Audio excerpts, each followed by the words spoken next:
Wow, that is great. Thank you, AJ. Thank you so much for that wonderful introduction once again. And welcome back to the Two Clever Mafia podcast. I am your host, Clever Mafia, or Two Clever Mafia, depending on who you ask. Right, AJ? AJ sometimes says I'm not too clever, but don't really know how much I trust his opinion. No, just kidding. AJ's great over in the sound booth. Um, we are rolling along in our premiere season, our real first season, right, AJ, of our Two Clever Mafia podcast, and having a great time. It's summertime is coming here in America, and we're getting kind of into June, right? It's already by the time you folks will hear this, it'll be in June, and we got a great show lined up for you today. We're going to get into our tips on tipping, which is something that I've been asked. Actually, we did our exercise videos and we did our working from home tips, and they're very, very popular. And we got a lot of questions. And one of the ones was somebody wanted us to do an episode on tipping, as confusing as it is. And he said, take Clever. What do you tip? And in this different scenarios. So we're gonna definitely we did a little bit of our own research and tell you what I do and what the standards are, but. We'll get into that just shortly. Hey, AJ, I want to tell you something. Over the weekend, my can opener broke. Right, I had an electric can opener. I what they used to call a John Wayne can opener, right? But and then I had one of those, and they kept breaking and breaking, and I kept buying them on the Amazon website and ordering them and getting junk, right? And then they break. I open up a few cans, and then I'd wash it and put it away, and then it wouldn't open the can. So then I went and I bought at the local food store. They had when you walk out, they had a whole display, and I picked up a electric can opener, and worked good at a couple of times. And then generally on Sundays, I like to make a good Italian tomato sauce, But they have these big cans of tomato for me and the missus, and the grandkids come over sometimes. But they I made this. The can opener broke, right? And I said, this is horrible. I've spent more money on can openers in the past year than anything. And as a side note, a lot of places are not even using cans. Like tuna now comes in a packet as opposed to a can. Did you know that, AJ? Right. And the reason being is because they say a lot of the younger folk don't even have or own a can opener. So they put them in these tear-open packets, which I don't mind. You get less abortion, and I've got a couple of them. They come in, get like a tuna salad, or they have a tuna lemon and pepper type of thing. They're a nice mix, but they're a good old-fashioned can of tuna. You still need a can. They don't have pull tops or anything. So anyway, so I said, I need a can opener, and I'm not buying another electric one. I always wanted one that I remember years ago they had ones with a knife sharpener on the back, and you could just use your knife and you can put it in. It would sharpen your knife and open up your cans in the front. But they don't make them. I haven't seen one anyway. But they don't necessarily make them that way anymore. So I go online and I say I Google. I go on to Google, right, and I say what is the best can opener, right? And I couldn't believe the amount of responses that popped up because the apparently a lot of people that have can openers are having nothing but problems with them. So I go on to Google and I come across this company. Now this isn't a sponsorship, but take it as you wish. But I come across this company and they made something called the EzDuzit Can Opener. It's EZ-DUZ-IT, and they claim to be the best in the world, right? So. I just was grabbing. I got I saved the actual packaging just to make sure I wasn't missing anything. But it's made in the USA, and it basically says it the best can opener made, right? And I said, let me give it a shot because I've been buying these other ones, and their claims just don't substantiate their quality. When you get them, So I get this can opener. It comes in the mail quick. I got it in a day or two. Earlier in the week, actually, I got it. And I think I ordered it on Saturday, and I got it like Monday or Tuesday. But anyway, and I got to tell you, I used it last night, and this thing is solid. It's like a chunk of steel. And I really think this can opener will last forever. I don't ever see myself having to buy another can opener unless I lose this one. But I'm pretty sure this can opener is going to outlive me without a doubt. But anyway, if you're interested, AJ, it's made by a company called, their website is www.steuby.com. But you can get them probably on Amazon as well. I'm ordering from everywhere. But the EzDuzit Can opener, and I got to tell you, I'm not getting paid for that, but this can opener is really, really a marvel in engineering and technology, and it's got some weight to it. It's a handheld can opener. You spin the wheel, pops right on, cuts through the can like it's cutting through butter. Great stuff. Great stuff. Anyway, so wanted to definitely give them a little bit of a plug out there. And again, this isn't a paid sponsor. They didn't give me the can opener. I bought it myself. I wasn't paid to review it, but I had to mention it. So, what else we got here? Okay, so also I'd like to, we are growing internationally, folks. The Tooclevermafia podcast is everywhere. I could not believe there's a little analyst page that I look at to see who's listening and where we're coming from, and we have reached.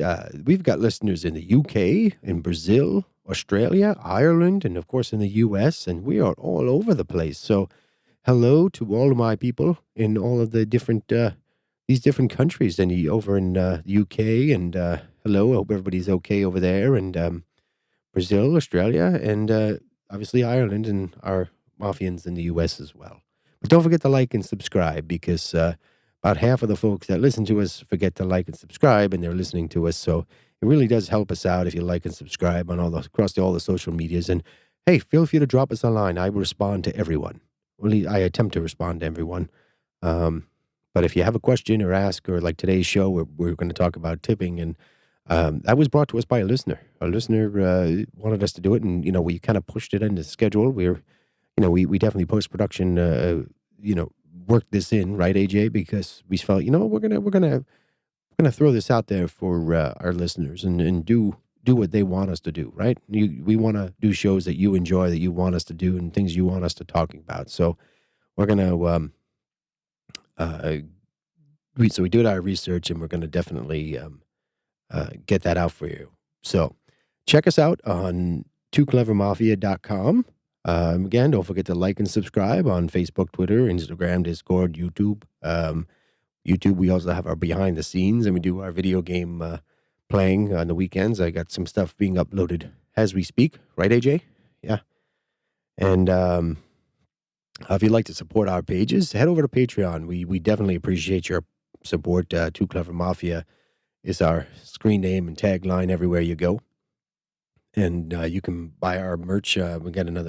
We always get these questions of where you can get a T-shirt or something, but head over to Teespring. We got some Too Clever Mafia, the Season 0 and Season 1 merchandise. Sorry, AJ, merchandise.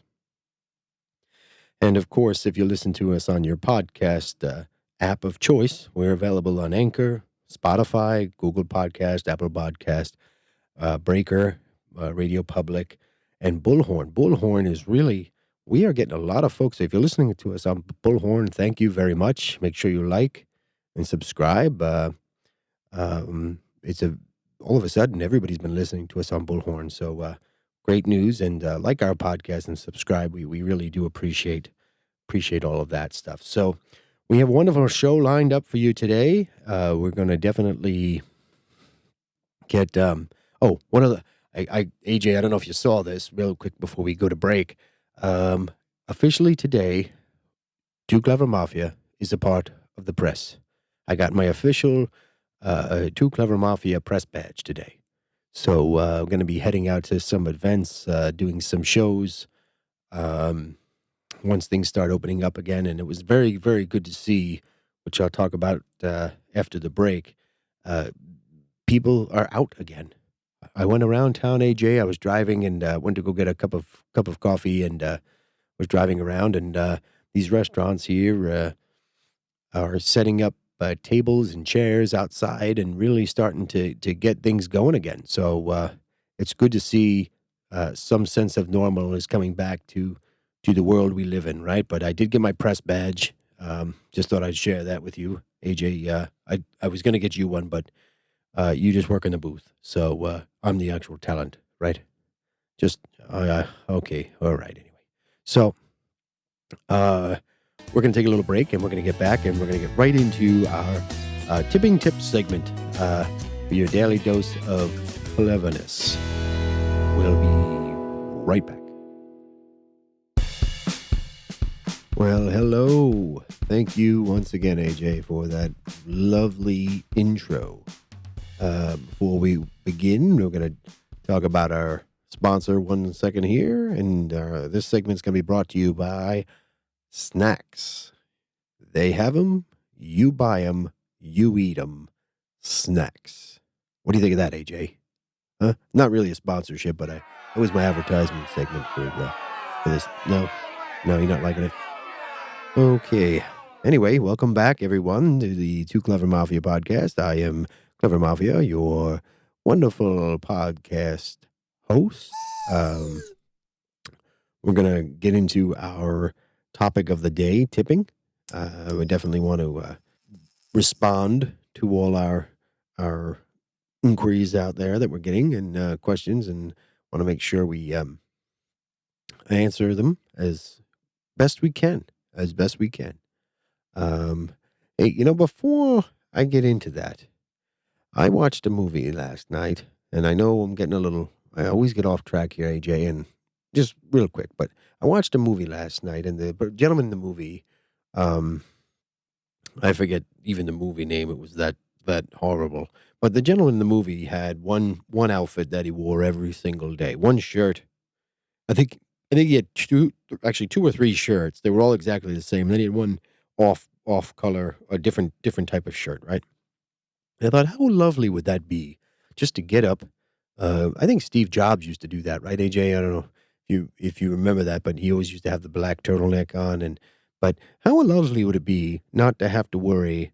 It's one less thing to worry about. And I saw somewhere, instead of we have enough to worry about, then what mix and match outfit we're going to wear today, right? So I think I'm just going to fill my closet with one color shirt, one color trousers, and that's it. That's it. Who cares, really? Who am I impressing? I'm not going. I mean, Mrs. Mafia knows every outfit I have. I mean, why do I need all these different outfits? I mean, maybe I guess you would need. I live in the northeast of the United States, and the climate here goes, obviously, we have 4 seasons and all of that, but probably need a pair of shorts and pants, but mostly T-shirts. Well, I don't need long sleeve. I'm okay with a T-shirt. Some people like cotton, and I don't mind cotton, but, or polyester, but really, do you need, why? Well, why does that have to be a thing? Anyway, I just was thinking of that, and I said, I'm going to share that as well. So another Too Clever Mafia tidbit for all my listeners and my Mafians out there today. So today we're going to dive right in. We're going to talk about tipping. Apparently, and this is mainly in the U.S. I know from what I understand overseas, there's not too much of a fuss over it, and it's not expected, kind of built into the price, I guess. But does tipping affect your service before or after, and should it be rewarded? And are we the person to arbitrarily agree to how much to tip somebody? I mean, if the food comes out not cooked, is it really the server's fault, or is it the restaurant's fault? Is it the manager, or is it the chef's fault that maybe had a bad night the night? Are we really that person to arbitrarily decide that? And does everybody have their different rating system on what a good experience is in a restaurant as opposed to what a bad experience is in a restaurant? For the longest time, I really judged when we went out to the restaurant how quick my drink got refilled. If my drink was set there empty for a long period of time, well, they weren't necessarily getting a tip. And, I'd had a kind of a baseline tip that I would give everybody, and it usually was like 20%. That's where we start out. And I say, okay, well, this is dine in, right? This is if you go into a restaurant. But I had a 20% baseline, and then they would, if it was great service, maybe I'd give them a little bit more. If my drink went unfilled, I would not necessarily give them as much. But is that was it the right thing to do? I don't know. I don't know. Should you just tip even if you have horrible service or mediocre? You know, I mean, I know these folks depend in servers and they depend on it and for a living, but if you're going to be in that line of work, you should really strive for perfection, strive to be, and improve. You know, um, so as far as for dining in, I'm getting a little ahead of myself because I really wanted to go in order here, but so let's go back, AJ. We're gonna start with delivery. Okay, here's the question I'm gonna pose to all my Mafians out there. So for delivery, someone you order the food, whether you well, I guess actually, you know what?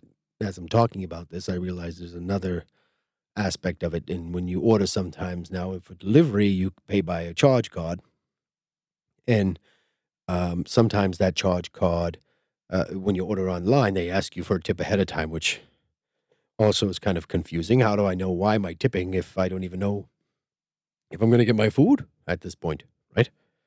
It's kind of if you really think about it, AJ, it's kind of a crazy.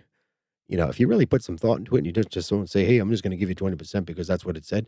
Um, but okay, so let's start with delivery, right? So delivery. Uh, Delivery, like I said, you order pizza, you order any type of food, and it comes, you deliver it. Now, what do you base your tip on? Do you base it on how quick they get there? Now, is it their fault or not? But okay, so we'll do some prices here to get you down. So for let's say I order a pizza, right? I order a pizza, a special, and it comes with something on it. I don't know, $20. Let's say $25 after tax. I don't really deliver anything that cheap because usually I order a little bit of buffet when I order things. But let's say I get a $25 delivery. Now, in my mind, okay, $25. You know, if they're prompt, they're friendly. If I order over the phone, um, I give them maybe an extra $5 there, which equates to about what is that, 20%, right? It's 20. Am I doing my math right here, AJ? Yeah, it's about 20%, right? So if I'm giving them that much, that's fair. The delivery person probably works a lot off of tips. They're going to be getting their tips right, and they're going to be, um, so $5 is probably fair for something like that, right? Now, where does that cap off though? Because if I order $60 worth of food, do I give them another? Do I give them 20% off of $60 would be $12. So and my total bill then comes to $72. Am I giving a delivery driver 20% then? Which generally, if you go in a restaurant, that's what I would start at too. So, but in a restaurant, they're running back and forth. They're taking your order. If you have any dietary restrictions or anything like that, then you say, well, you they work with you. They work with you, right, AJ? So, if the party next to you is loud, you complain, whatever. The things that usually happens when we go out. I don't usually complain, but others with me from time to time do. So it's really crazy. It's really crazy. But in a restaurant, well, okay. So delivery, $5, maybe the average, maybe 10. Probably okay. I mean, they're really not doing anything except making sure your order gets there hot and on time. But you really, you're patronizing that establishment, so you pay them, right? So the next phase I want to talk about before we really get into the dining part is pickup, and this is something I think I touched base on once before. Sorry, I'm just gonna grab my soda here. 1 second. You might hear a little bit of an opening. There we go. Anyway, oh, that's delicious. I'm not gonna say what I'm drinking, but ooh, that really hits the spot. Anyway, yeah, this company would have to pay me if I'm AJ if I start talking about their product. I want to see the 6-figure deal coming in. But ooh, it is refreshing. Yummy. Mm. Mm-mm-mm. That is good. Anyway, back to our point here. So for pickup now, um, so if I'll give you an example. I ordered same thing. I order a pizza. I go to the restaurant, I go to pick it up, right? Uh, Granted, I haven't already had to put a tip in when I've ordered online or paid online by credit card or whatever. Let's just say it was a pure cash transaction. You go to the place and you pick it up and you leave. Do you offer a tip at that point? You're paying for the pizza. A lot of time, these little mom and pop pizza places, the owner is the person that's selling the pizza and ringing you up. I mean, it's another one of those quandaries. Do you tip or not? If I have a few bucks, I'll give it to them. But really, I'm paying for your services, and now I'm going to pay uh, again for more. So, again, confusing. I know, but what I don't, there is one I would came across, which is what I was going to mention, not the pizza, but there was I don't know. I know this is called differently in different places. Hoagies, subs, heroes, gyros. Um, uh, I'm sure there's other names for it, but a sandwich basically on a long roll, a long piece of a loaf of bread, really. But I call them subs usually here where I'm from. But anyway, I ordered some subs, Italian subs. They usually have like a sliced cold cuts meat, ham, salami, pepperoni, that kind of thing. And I ordered some of those, and I go to pick it up. Now I go to pick it up and I go to pay, right? Uh, on the little pay screen, it asks you for a tip. Now, they made my sandwiches, which is their job, and they passed it from one person, and then they put the topping on it, and then the next person rings you up, right? They've got like a three-man crew in this.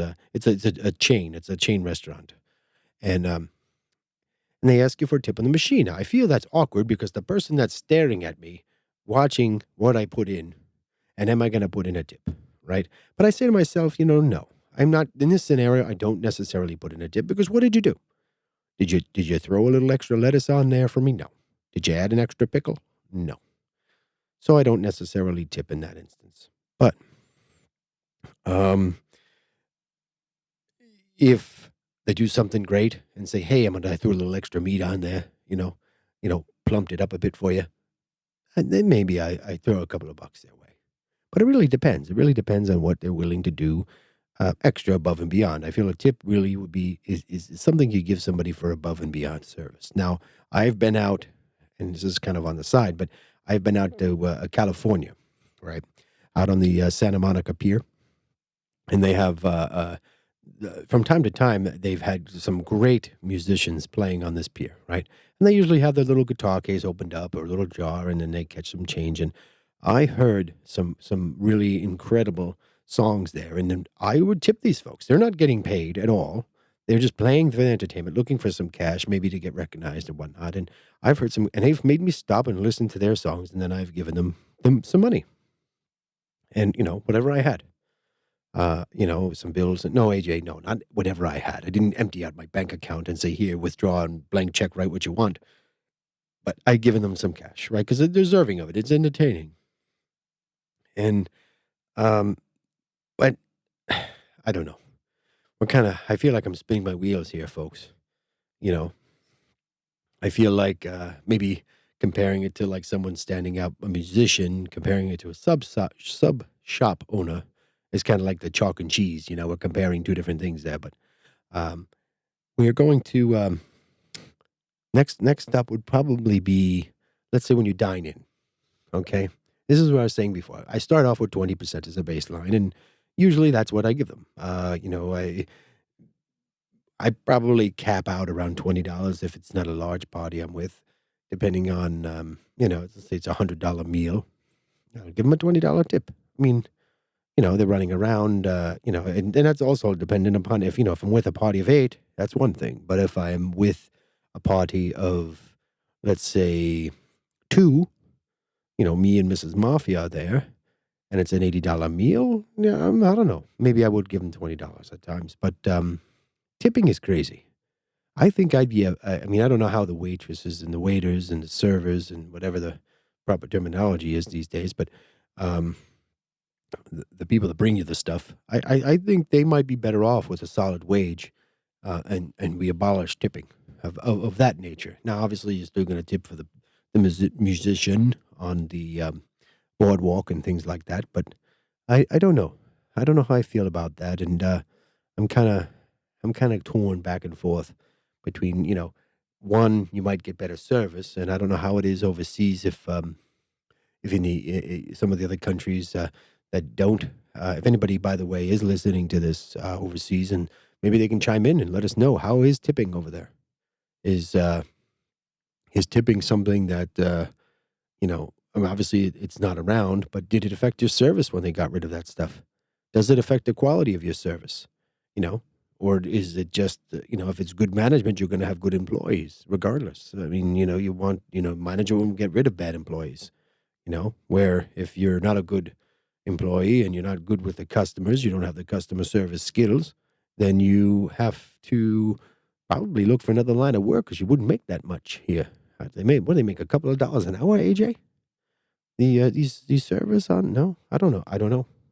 I know it's a hard business. I know it's a hard business. I know it's definitely something that takes a lot of patience, and you've got to have a memory made of steel because you can't. It's impossible. It'd be impossible to remember all that stuff. What do you think? Hmm. Yeah, I don't know. Yeah, I'm kind of really pondering it. Really pondering the whole idea, everything that everything that goes into us going out. But yesterday was good. Yeah, I kind of touched on it briefly in the intro, but yesterday was good. I went out yesterday and I drove by a lot of my usual stops, restaurant stops, and a lot of them had their tents set up and some sort of. I mean, it definitely looks like a train wreck. You could see a lot of these businesses are just struggling to figure all this mess out, but they will. They will. But outside and where to check in, and then one place I was at, I was getting driving by, and it's a steak place, and they had all the people that were waiting because they didn't have as many chairs and tables under this tent, so I don't know, maybe 2 dozen. So they had all there was a little bit of a waiting list. People were waiting, but in order to wait, they were in the parking lot. The restaurant, the tent was set up in the parking lot, right? And they had these kind of barriers filled with, I guess, water or something surrounding the little area with the big tent, the big circus kind of top canopy tent or whatever you call it. And they people were waiting to get it to. They had like a little podium, right? And they gave them these little buzzers, I guess, to wait their turn. And the groups would all wait in the parking spot, like social distancing. You all kind of, you party of five, you sit in that parking spot, wait for your buzzer to ring. And it was great. It was good to see the restaurants that really stepped up and started doing the outsourcing, came up creative ways. They came up with creative ways to solve the problem of not being able to have people in the restaurant. And where I'm at here in the Northeast, they don't. It's not back to. You're not really allowed to go inside just yet. You can go into uh, like you can have the outdoor facilities, and we could definitely go into stores now. A lot of the stores are opening up. You have to wear a mask, obviously, but it's slowly getting back to normal, and hopefully everything keeps on track and things keep going in the right direction. But so my Mafians out there, and hope everybody is safe, staying well, making sure you're checking out our website over at tooclevermafia.com and shooting us an email, listening to us on all the wonderful podcast networks. So you got Anchor, Spotify, you were over on Google Podcast, Apple Podcast, Breaker, Radio Public. I spoke earlier about Bullhorn. Bullhorn is becoming a real popular app for our listeners to. I don't know where they're from. I don't know where they're out of, but we're really blowing up in the UK, though. We're really getting a lot of listeners out there in the UK. So thank you again. Like and subscribe over on all our social medias, and we will be right back.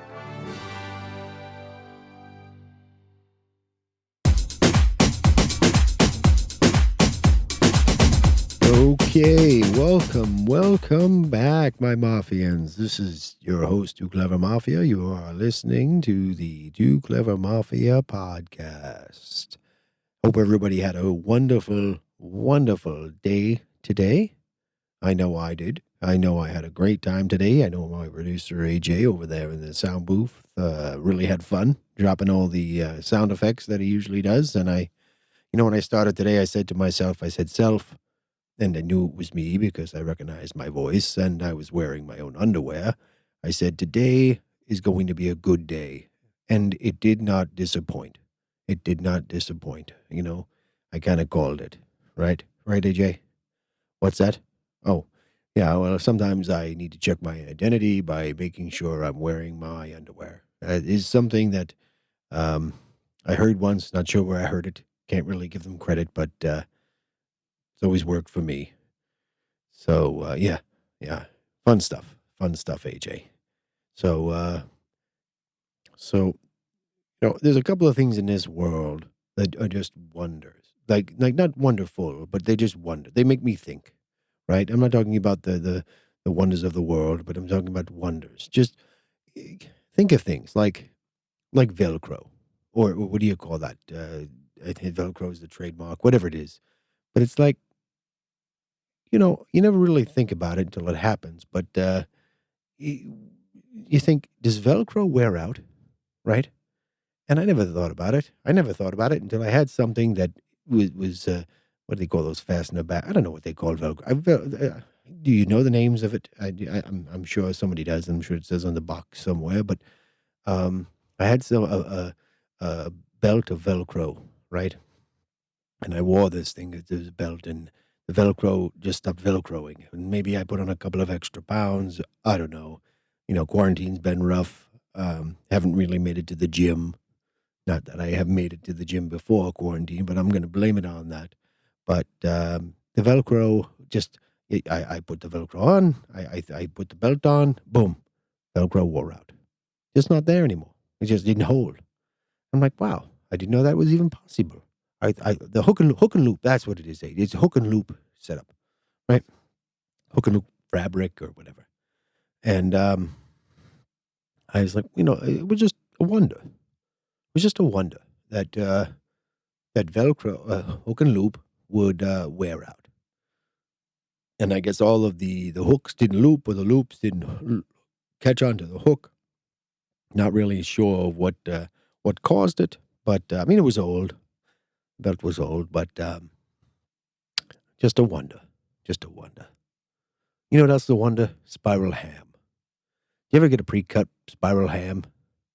Is during the holidays sometimes you get a ham and it's pre-cut, sliced so perfectly. I mean, you have to still do a little bit of work to get it off the bone. And I know, watched a couple of those cooking shows with the missus, and there is a way, a technique, and I probably could watch. I probably should just pull up a YouTube video. But just the fact that they are able to cut that spiral ham with such precision, and I couldn't imagine trying to get that off the bone otherwise. If I had to cut that, forget it, AJ. I'd have to invite you over to cut it because I would not have the energy. I would, I'd probably tear a shoulder muscle or something. You got a big hunk of ham. And those of you who don't eat ham, I'm sorry, but it's a big piece of meat, right? And it's not easy to cut. If you have it by yourself and there's a big bone that runs through it, and the bone is not, you think of a bone, you think of a straight like a humerus or whatever that leg bone is, something, but not a hip bone, AJ. No. Maybe the leg that goes into the hip, but a hip bone is a little.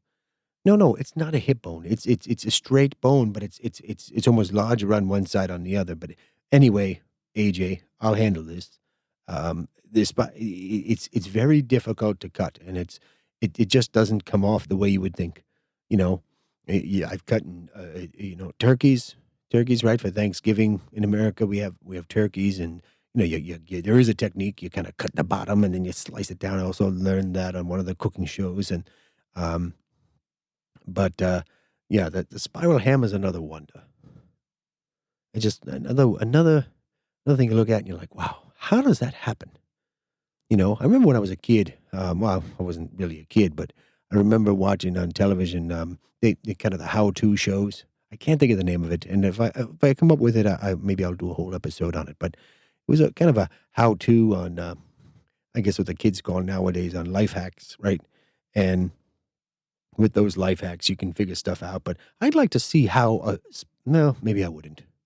I was gonna say I would like to see how a spiral ham is sliced up in the factory afterwards, but I would imagine it's cooked first, right? I don't want to see I don't want to see the other part, but I don't know if that makes me a not so you know. I mean, I know that I'm sure there's vegetarians listening and vegans and all of that, and but you know, um, I'm not a big fan of the hunt, but I don't mind myself a nice piece of ham, nice piece of honey baked ham, you know. And that's just a wonder, though. Get off. It's really a wonder of what's that, AJ? What what peanut butter and jelly mixed in one jar is your wonder? Okay, all right. Well, what is that exact? Okay, so AJ is saying that the peanut butter and jelly, they have it. I don't want to say the name brand, but it's a peanut butter and jelly mixed in one jar. So you open up the jar, I guess, right, AJ? Is what you're telling me? Yes, and yeah, and you get one scoop, and you just scoop up. Is it all mixed together? So do you have like a grapey colored peanut butter? Or it's in strips in the jar? Oh, that okay. I mean, it. Oh yeah. Well, he says it's not real jelly. It's processed sugary treats and food. But hey, did you know peanut butter, AJ? Though I know you like peanut butter, but if you ever look at the ingredients on peanut butter, I mean, like I'm talking like not when you get the natural stuff. I've got Mrs. Mafia has really talked me into getting the natural peanut butter because it's just so much healthier for you. If you look at some of the ingredients, they have like the high fructose corn syrup, which is something I think we try to avoid these days as I've gotten older. But um, you get the natural stuff. It has the little oil on the top sometimes, but some of them have it mixed in. But I was a little getting used to. I'll tell you the story. The first time Mrs. Mafia bought the natural peanut butter, I went to go make myself a peanut butter sandwich one evening, and I took out the jar and I looked in it, and I said, "Ooh." And I looked at the date. The date wasn't expired at all. And I said, "This does not look good." And I threw it in the trash, right? And I find out later, this was a few days later, Miss Murphy said, "Hey, Clever, have you seen the natural peanut butter that I purchased? It was an organic peanut butter and it's very expensive. And I bought it because it was healthier." And I said, "Oh, yeah, I saw that and I think it had spoiled. I threw it away. It had a coating of a oily goo on top." And she said, "No, no, Clever, that was supposed to be that way." And it was, she wasn't too happy. At the end of the day, she was not too happy, folks, that I threw away the organic peanut butter. But I tried to tell her, we don't make organic peanut butter type of money. We make more store brand peanut butter. And I don't know if there's an organic peanut butter or natural peanut butter. But yeah, anyway, getting back to it, AJ, I would stick with your 2-in-1 peanut butter solution. But you gotta be careful. You gotta be careful. The ingredients in there aren't always the best. They're not. They're definitely not always the best, and you gotta be careful about what you put in your body. Right? They say what you put in is what you're gonna get out of it. So now we are going to get into our becoming more and more popular segment called Old Ed Copy, and today we are going to talk about Toys R Us. Toys R Us, toy store here in America. I guess there may be some international sites. Was not too aware of them, but you know, this is actually a really good segment because next week's episode is going to give you a little kind of a preempt of next week's episode is going to be all about old toys and some of the ones that we've a lot of folks over on the YouTube and have emailed us to do a segment on old toys. So feel free, actually, if you want us to add your list. Add your toys to our list of toys that we discuss, but we've got quite a few, AJ. But we're going to talk about Toys R Us here. Toys R Us, wow, it's they disappeared. They closed down. Couldn't compete. They just couldn't compete with the online stores. I think we're more like the Targets and the Amazon, and which is an online store also, I guess. But what do you Walmart maybe? Walmart didn't help? Well, I remember as a child going in there, and then Toys R Us was always, they, I guess by honestly today's standards, Toys R Us is, I remember being segmented by, you had your boys section, your girls section, and then you had your kids section, and then like you had your board games and your um, outdoor sports stuff, you know. But I guess, I remember just as a kid, I'm trying to think. I remember going in and you'd see like the Barbie dolls or the GI Joe dolls, or they have all of the different. Then they kind of got into electronics and games later. I remember going there with my grandkids, and they had a lot of video game sections and stuff. But towards the end, the last few years, their prices were high, and then maybe they couldn't get things as cheap as they used to, and as traffic dwindled, I guess they had to raise their prices. And but I had a story where I'll tell you a quick story about Toys R Us, and then we can get out of here. AJ, I know you have a hot date tonight, right? Yeah, AJ has a hot date with what's her name, Lucy? No, oh, he's not telling me. He's got a hot date tonight, folks. So we'll find out how it went next week. But anyway, so I remember one time I was trying to get a bicycle for my grandson, right? And he wanted this bicycle. It was had the training wheels on the back. It was a little yellow and black bike. It was a Transformers brand bike, right? It was a Bumblebee, the Bumblebee character, and he wanted the bike. And I go into the store, and they had one there, and he sat on it, and he loved it, and he was a huge fan of Bumblebee anyway. Used to see the car that was in the Bumblebee, and he would shout out and go, "Bumblebee, Bumblebee," right? Very cute, very cute. And we finally found it, and he liked it, right? So we go to buy. There was a little ticket on the item, and you bring it up, and you give it to the person, and we give it to the person. We said, "Oh no, we don't have any of these in stock." And I said, "Okay, well, that's a shame. Is there a way we can order one?" They look up on their computer, and and this was only, oh my goodness, this must have been my 5 or 6 years ago, but their computer, AJ, was like, it looked like something from 1980. It was the biggest, oldest computer I've ever seen. He slams the keys, he's punching in the keys, this person. And then they look it up and say, no, sorry, sir. They didn't know who it was, but they're, sorry, sir, our computer says that there are none in stock. None in stock. And I said, well, okay. When will you be getting more in? Because my grandson really likes the Bumblebee bike, right? Oh, no, sorry. We were not going to get any more. It's discontinued. So I look at him, and I said, okay, I'm gonna throw this out there because, you think he might have mentioned it. But I said, listen, hey, we'll buy the floor model. Okay, the floor, it looked okay. It wasn't really banged up or anything. It was already put together, so there's a plus for me, right? And I said, look, we'll buy the floor model off your hands. Oh, no, we can't sell the floor model. But wait a minute. So I asked him, I said, hey, listen, buddy, you don't have any in stock. And I'm going to tell you this, right? Coming from, this is your business. You work here, right? I don't think he was the owner of Toys R Us, but your business, you work here. And I said, the floor model is there. You have no more in stock. I cannot order one. None of the other locations have one. And AJ, and then I tell him, I said, well, what are you going to do with this floor model? He's like, well, he looked around and seemed confused.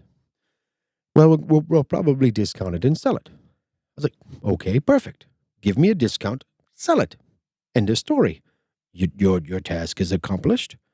I've accomplished my task in finding and purchasing the bike for my grandson. Everyone's happy. Win, win, win across the board. Oh no, we can't sell it until the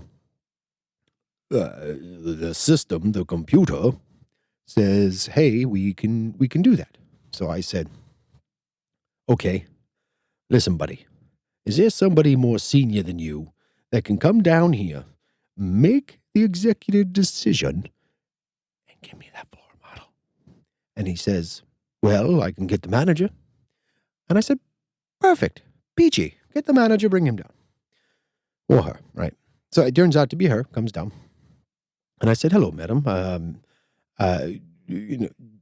did your associate tell you what the situation was? And she says, yes. She says, we cannot sell the computer. The computer says we cannot sell the bicycle until after it has been officially discontinued, because it was unofficially discontinued, I guess, at this point.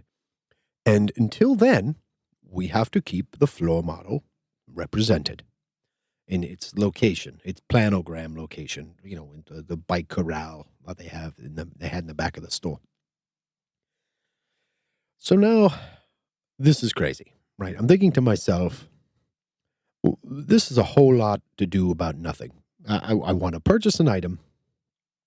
You will not sell me the item. You didn't want to take my money.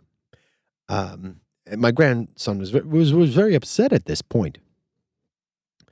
So I said, is there any other store that has a floor model available? And they said, oh, there should be one. It was about 20 minutes away. 25. Okay, thank you. Have a nice day. So I leave. Very upset. I could tell you that day, I remember going home. I went onto the Facebooks, which I was new at around that time. Went onto the Facebooks and I laid into them.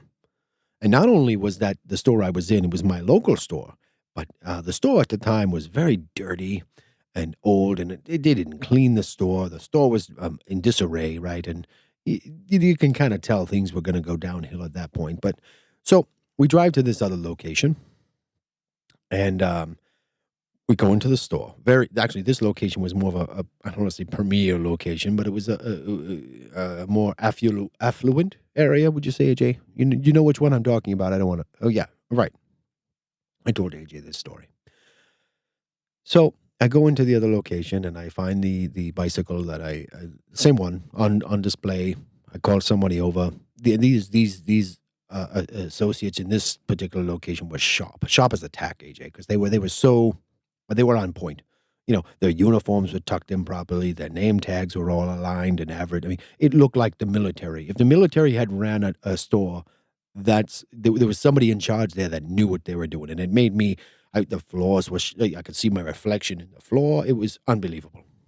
So, I go and I go over to the bicycles and I find the bicycle. I said, and the associate gets to say, hey, listen, do you have any of these? I don't think you do, but I was told you didn't, and I'd like to purchase one.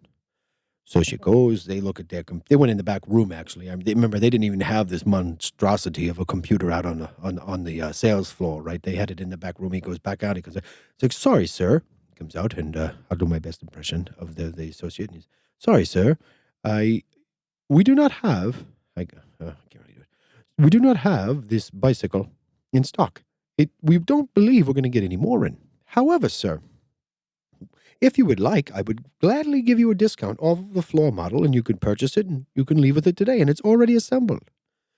I'm like, wow, now that is customer service, right? That's how you should be treating people. That is how you should be treating people. Now, if they had, I know we went off on a little crazy rail here today, but if the company, Toys R Us, had really kept things going, they'd be here to pay us an advertising fee for us reading their ad copy, first of all, which I didn't do, by the way, at the beginning, because I wanted to tell this story. I don't think they would keep me as a sponsor. But anyway, that was how you deal with customers. You just say yes. You find a way to tell a customer what you can do and not what you can't do. Especially, it's a little kid and it's a bicycle, but neither here nor there. You take care of your customers any way you can, right? Well, anyway, I'm winded after talking about that, AJ, because it brought up some really, really tough memories there. Because how you can, my frustration when I was there, and I'm like, and I had to drive quite a distance, and I was going that way anyway. I was actually, AJ, the one by the racetrack, so I was heading out to the racetrack to bet the ponies, as they say, and actually, the grandson, they watch the horses run around the track. It's the horse racing track, and they enjoy that. And I'll throw $1 or $2 to win place a show on the horses. But it was right by the other location anyway, so it really wasn't too far out of the way. And then I ended up, my grandson had a bike, and he had a wonderful time, and he used it for quite a few years, and then he grew out of it, and I had to buy him another one. But you know how the deal works, right? So everyone, hope everybody had a great time today. Listen to me rant about my stories, and hope you learned a thing or two in the tipping segment, because I didn't. I don't even know. I don't know. Am I going to tip more now, less now? Maybe we'll go. I'll focus more on the European model. I don't know. They seem to be you folks in the UK seem to really listening to my show. So definitely write me up a line and tell me how it works over there in the UK. Haven't been there yet, but definitely want to visit. But check us out over on Tooclevermafia.com. Like and subscribe on YouTube. Watch our videos are over there. Our conversations are going on over there. Feel free to drop me an email at Tooclevermafia at gmail.com, TOOCLEVER at gmail.com. Follow us on all our Facebook, Twitter, Instagram, Discord, YouTube channels as well under as Tooclevermafia. What else did I see here? Oh, definitely, if you're interested in supporting our channel, head over to Patreon, Tooclevermafia. All your donations, we're getting a lot, actually. Quite a few just came in again from the UK. But we're getting a lot of donations, and we do appreciate it. If you notice, hopefully we sound a little better this week. AJ's got some really cool tech in front of me with a lot of blinky lights, and supposed to make me sound better. You can let me know about that. Listen to us on our podcast channels on all the usual stuff: Anchor, Spotify, Google Play, Apple Play, Bullhorn. I'm really running down the list. Bullhorn, Breaker, Radio Public, all that fun stuff. And we will be back again next week. Next week, we're going to talk about I don't know if we're going to do just 50s toys, AJ, or we're going to go into just doing famous toys over the years. But it's going to be something to do with toys. We're going to have fun next week. We're going to have fun every week, but definitely going to have fun next week. So everybody, stay safe out there. Enjoy. Don't forget to tip your server, and I'll be back next week. And this is Tooclevermafia, the Tooclevermafia podcast. And that is all I have to say about that, my Mafians.